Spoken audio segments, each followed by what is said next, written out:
Welcome to the deep dive. Today we're embarking on a really fascinating journey into an ancient text. It holds some surprising insights into how we learn, how easily we can misunderstand things, and ultimately what it really means to grasp wisdom for our own benefit. Yeah, this source material is quite remarkable, actually. It tackles challenges like, information overload and misinterpretation head on. Things that feel so modern. Exactly. But they were clearly understood, or at least discussed millennia ago. It's surprisingly timeless. Our focus for this deep dive is a powerful section from the Alagaddūpamasutta, which is often translated as the Simile of the snake. Right. It's a direct teaching, a sutta, and it recounts this compelling story using really vivid analogies to explain some, pretty complex principles. And our mission today really is to unpack these ancient lessons for you. We'll explore the hidden pitfalls of, let's say, superficial learning and discover what it genuinely means to absorb knowledge effectively, for lasting well-being and happiness. Okay, let's dive in then. Let's unpack this with maybe a surprising story straight from the text. It starts with a monk named Arittha, yeah. who had this rather unusual past. The text actually calls him a vulture trainer. Yes, a vulture trainer. And Arittha developed what the text calls a wicked view, papakandikata. A wicked view. What does that mean here? Well, he somehow convinced himself that certain things the Buddha explicitly labeled obstructive, these antarāyikā dhammā, Okay. wouldn't actually be obstacles if one simply indulged in them. Wow. So a complete reversal of the teaching. Pretty much a radical misinterpretation of the core message, yeah. You can just imagine the other monks' reactions. Oh, absolutely. They tried to correct him. They explained, look, the Buddha unequivocally taught that sensual pleasures, kammo, for instance, have little enjoyment, bring much suffering, and are fraught with danger. A very clear warning. Apasada bahuduka bahupayasa adinavo. Exactly. And they didn't just explain it abstractly. The text shows they presented him with this whole series of powerful, even, quite graphic analogies. From the Buddha's own teachings. Directly from the teachings, yes. To emphasize the sheer danger of indulgence. Just think about these comparisons they used. Sensual pleasures are like mere bone scrapings. Bone scrapings, offering nothing real. Right. Or like a piece of flesh that predators fight over, showing how it just invites conflict and strife. Or a torch of grass, hold it and it inevitably burns you. Burn the holder, yeah. Or even more intensely, a pit of glowing coals. And then there's the idea of them being like a dream, supinakupama, highlighting how fleeting they are, or borrowed goods, temporary, always have to be returned. Okay, so a whole range of warnings. A full range, like climbing a fruit tree, you might get hurt, or like a slaughter knife and block, and a sishinupama, a spear stakes at the kullūpamaṃ, and maybe the most vivid one, a snake's head, sapasiyupama, just direct, immediate danger. These were not subtle hints. Stark warnings, really. But here's where it gets really interesting. Arittha, despite all these vivid warnings, all these explanations, he just clung to his wicked view, stubbornly. He did, with this incredible persistence. Why do you think that was? Why so resistant, even with such clear graphic examples laid out?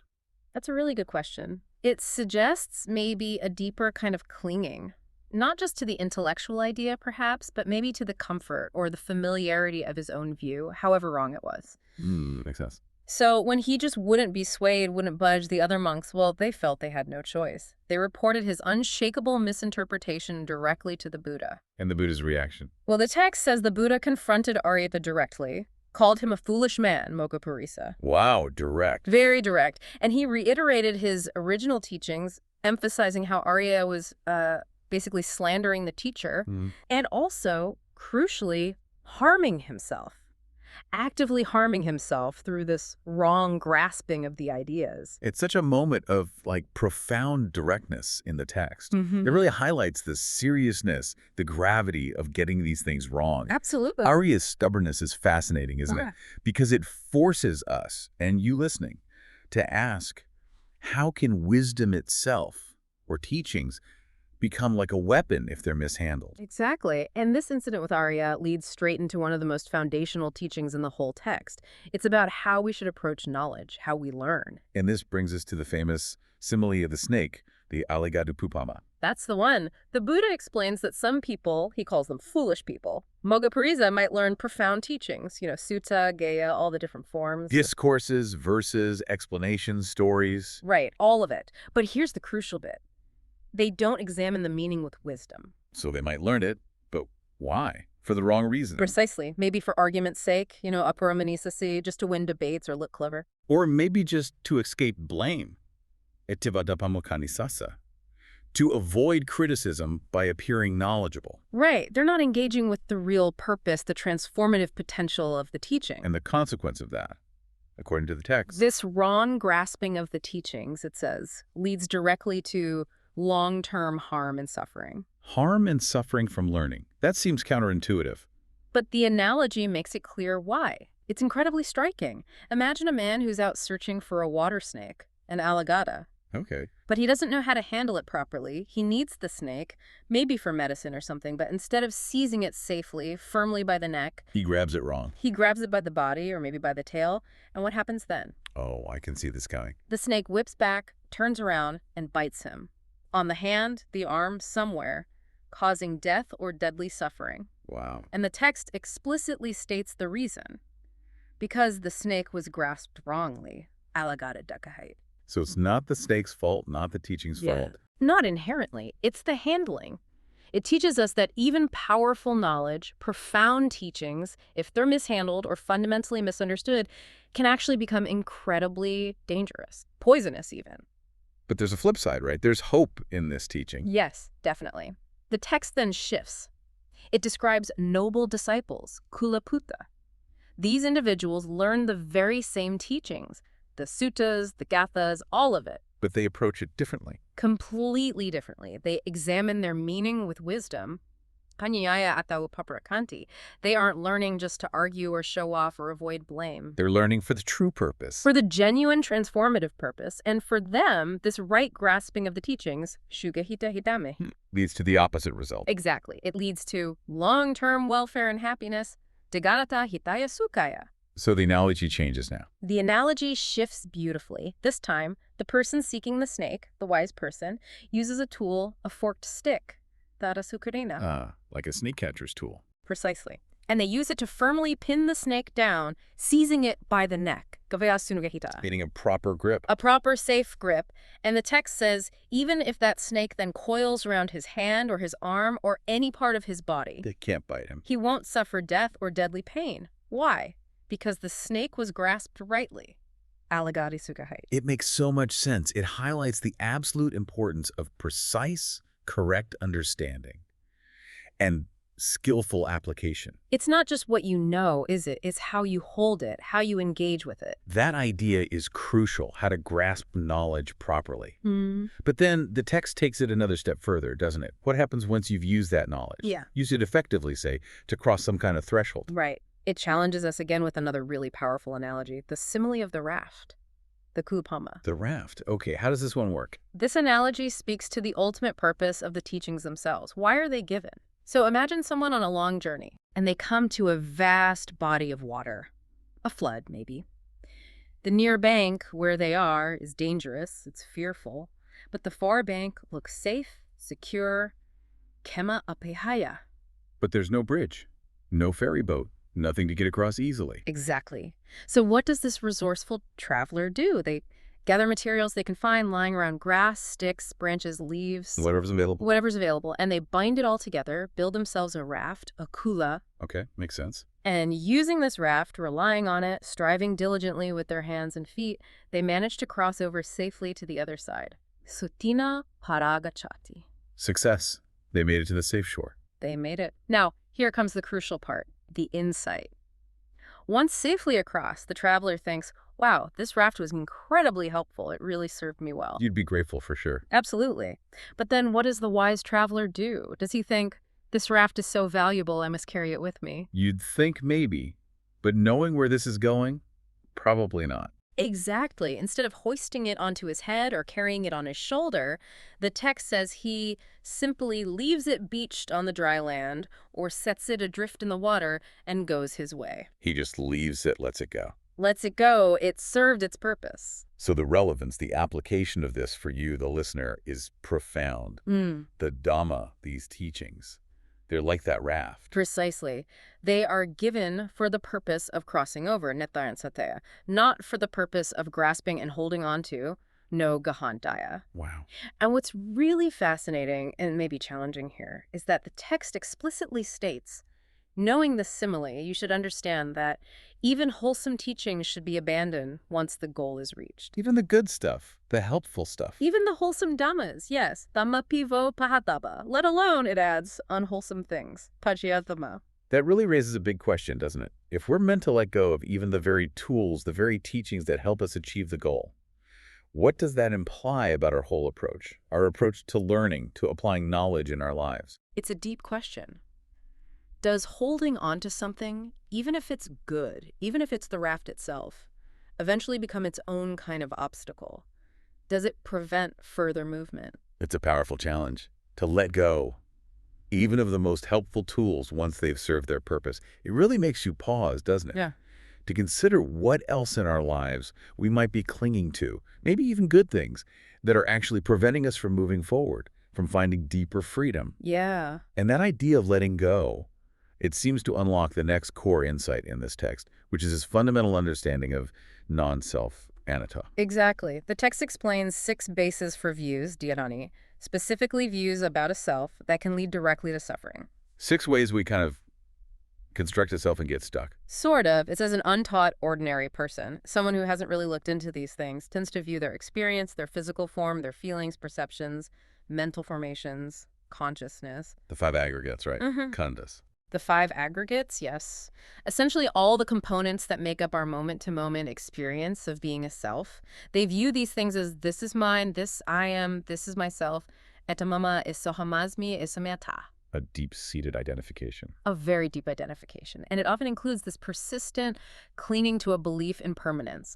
Like, the world is the self. I shall be permanent after death. Stable, eternal, unchanging. I shall stand fast like eternity itself. This longing for permanence. Yeah. But what's the consequence of clinging like that? Well, if things aren't permanent, suffering. Exactly. Trembling, agitation, suffering, pratittasati. When these things, which are inherently impermanent anicca, inevitably change or cease to exist. And this shows up how? It can manifest externally, the text suggests, like grieving the loss of possessions, thinking, oh, that lovely thing was mine, now it's gone. We've all felt that. Or it can be internal, perhaps even deeper. That fear, that anxiety when the sense of a permanent self feels threatened. The fear of being annihilated or perishing, the terror of non-existence. That deep existential dread. Exactly. But in stark contrast, the text presents the well-taught noble disciple, Suttava Arya Savako. How do they see it? They understand these same 5 aggregates: form, feeling, perception, mental formations, consciousness not as mine or me or myself. They see them differently. They see them clearly as this is not mine, this I am not, this is not myself. Okay. Eto mama nesohamasmi na mesoata. So no clinging to this idea of a permanent, eternal self. They see through it. They see it's just not there in the way we usually assume. And the result, No trembling. they do not tremble or become agitated when these things naturally cease or change. Na parittasati. It's a fundamental shift in perspective, a real aha that can radically change how you relate to suffering, loss, and change itself. And to really drive this point home, the Buddha poses this direct question to the monks. No, What's that? he does. He asks us, monks, is there any possession, any basis for a self-view, any view at all that is permanent, stable, eternal, unchanging, such that clinging to it would not lead to suffering? A direct challenge. A very direct challenge. And the answer, confirmed unanimously by the monks. A clear no. No hita bhante. A resounding no. There simply isn't anything like that to be found in our experience. It's a fundamental challenge to our deepest assumptions about ourselves and the world. So if we connect this back to the bigger picture. It really highlights the fundamental nature of reality according to this teaching. Impermanence, anicca. Everything changes. Nothing lasts. It is inherently linked to suffering, dukkha, if you cling to it. Because clinging to what must change will always eventually bring disappointment, pain, or loss. So anything that's impermanent, suffering, subject to change. Is simply not fit, the text argues, to be regarded as this is mine, this I am, this is myself. It doesn't make sense. Therefore, clinging to mine or self in relation to these fleeting aspects of our experience is seen as, well, fundamentally misguided, foolish even, an exercise in futility. And this understanding, this detachment, it even changes how an awakened person responds to, like, everyday praise or blame. Absolutely. The text gives the example of the Buddha himself. When people abuse him, slander him, revile him, How does he react? he feels no anger, no discontent, no displeasure of mind, na gatohoti na apakaw na chitaso anapiradi. Just nothing. No reaction. Not in the sense of personal hurt or anger. And conversely, when people honor him, revere him, praise him, Does he feel happy then? Elated? again, no. He feels no joy, no happiness, no elation of mind. Na ananda hoti na somarasya na chitaso upilavitat. So neither extreme. Neither extreme. He simply reflects, the text says, this is related to what was previously fully understood. It's just phenomena arising and passing words, sounds, perceptions, not something to grasp onto or react to emotionally as about me. So for you, listening, this offers a very practical piece of advice, doesn't it? A very direct application. Abandon what is not yours. Yana tumakata pajata. Let go of what isn't truly yours. And the text gives that vivid example. Imagine someone came into Jetta's Grove, the park where the Buddha often taught, and took away grass, sticks, branches, leaves. Okay. Would you monks feel personally slighted? Would you think, they are taking us away? No, of course not. It's just grass and sticks from the park. It's not me. Exactly, because it's not yours and you don't identify with it as self.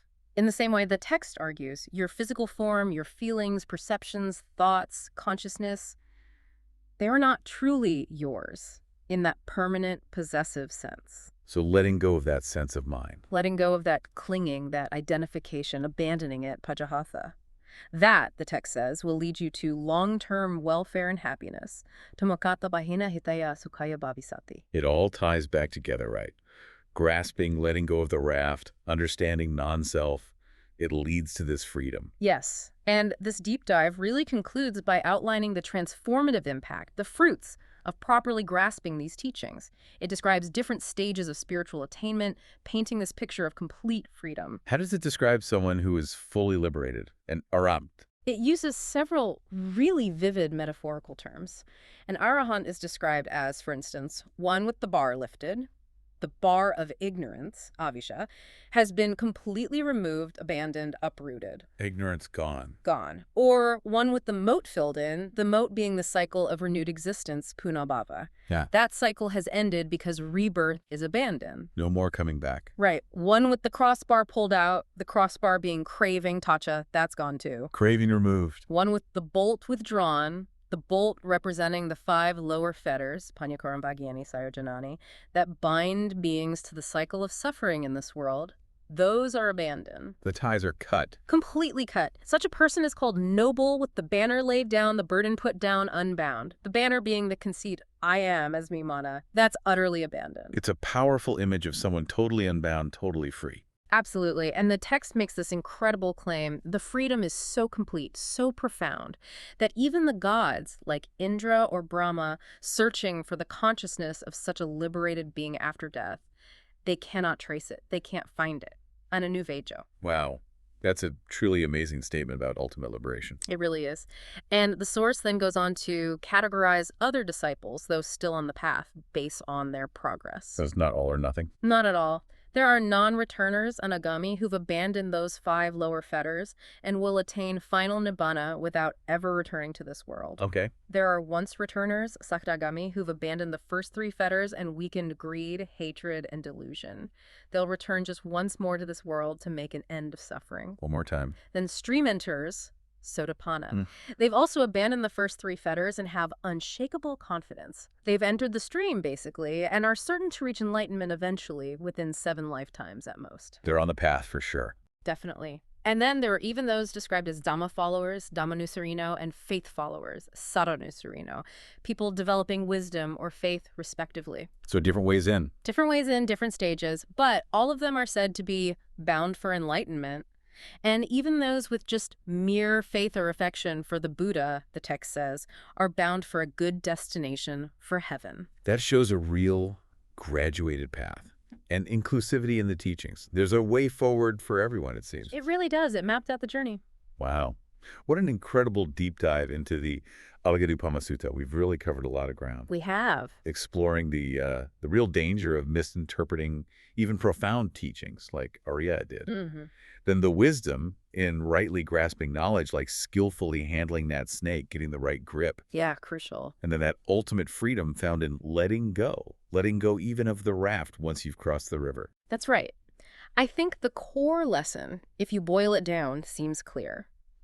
True understanding isn't really about just accumulating information, is it? Or stockpiling it for arguments or debates. No. It's about transforming our perspective, transforming your perspective, and learning to let go of what truly binds us, especially that mistaken, rigid notion of a permanent, separate self. It really makes you think, doesn't it, about how you approach any information in your life, any teaching, any belief system. Really. Are you grasping it like the foolish man grabbing the snake's tail, maybe leading to harm? Or are you approaching it wisely, skillfully, like grabbing it by the neck? And maybe even more challenging, once you've learned something truly important, something that's helped you cross over in some way, are you still clinging tightly to the means, to the raft itself? Or are you ready, perhaps, to let go and move forward unburdened? Yeah. So this really raises, I think, an important question for you to consider as we wrap up. Reflect on the knowledge you actively seek to gain, or maybe the beliefs you currently hold quite strongly. Are you holding them rigidly? Maybe even a bit defensively? Or are you genuinely open to the possibility of letting go? Letting go of even the most helpful tools, the most cherished ideas, once they've served their purpose and leading you towards a deeper, perhaps more liberating understanding. Letting go of the raft, that's a really great thought to chew on. Until next time, keep diving deep.